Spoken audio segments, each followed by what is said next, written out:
একটা ছোট্ট ছেলে, ওই 10-12 বছর বয়স, মাদ্রাসা যায়নি পড়তে, বাড়িতে খেলছে। ওর বড় ভাই এসে বলছে, ওই মাদ্রাসা গেলি না তুই? তুই মাদ্রাসা কামাই করলি কেন? চুপ করে আছু, তো মারলে ওর দুটা চর পাড়াপাড়।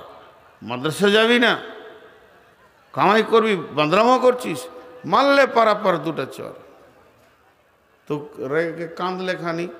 ওর বড় ভাই আবার কাজে চলে গেল হেমতাবাদ। ঠিক দুপুরের সময় আসছে, তু রাগ করে শুয়ে আছে, খাবে না, মেরে চলে গেল। মা খালি গিয়ে বলছে, বেটা জমিরুল খেলে না, খাও না। আরে চল ভাত খা। না, খাবো না। 2বার 3বার 4বার 5বার মায়ের জান বারবার যেছে, খালি বেটা খা, না খাবো না, খেলো না।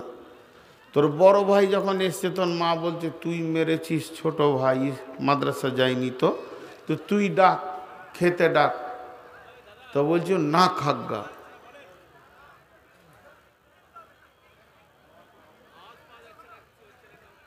ওখানে শব্দ যাচ্ছে না?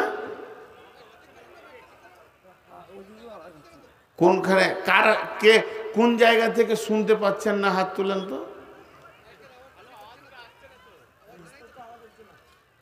না, এই বক্স বন্ধ করা হয়েছে, ভ্যার ভ্যার করছে বলি। আচ্ছা আচ্ছা, তাহলে পরিষ্কার আওয়াজ করেন, কি করা হবে?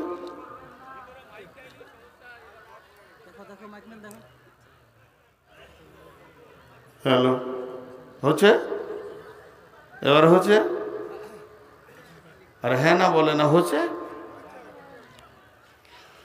তো তুই মেরেছিস, তুই ডাকগা। মা ভাই বড় ভাইকে বলছে, তো বড় রেগে বলছে না খাগা। এই না খাগগাটা কি মহব্বত না রাগ বলেন? আর মা খালি বারবার বলছে খা বেটা, খা বেটা, এটা মহব্বত না রাগ? কথা বলে না এতগুলো লোক। আমি এখানে আপনাদের সাথে কোনো পরিচিত লোকের সঙ্গে হেমতাবাদে দেখা, মৌলানা নাস্তা করেন, না খাবো না। দুটো মিষ্টি খান, না খাবো না। তাহলে 1 কাপ চা খান, বিস্কুট খান, না ভাল লাগছে না, খাও। 1 কাপ চা খান, একটা পান খান, এই যে খান খান খান, এটা মহব্বত না রাগ? সবাই বলবে না, 3 জন বলছে খালি। ওটা মহব্বত না রাগ? হ্যাঁ, ওটা মহব্বত। তাহলে এবার বলেন, একটু আগে দাঁড়িতে চড়ালাম আল্লাহর মহব্বত আর মায়ের মহব্বত। ছেলে যদি 1 ঘন্টা না খায়, মা পেরেশান হয়ে যায়। বেটা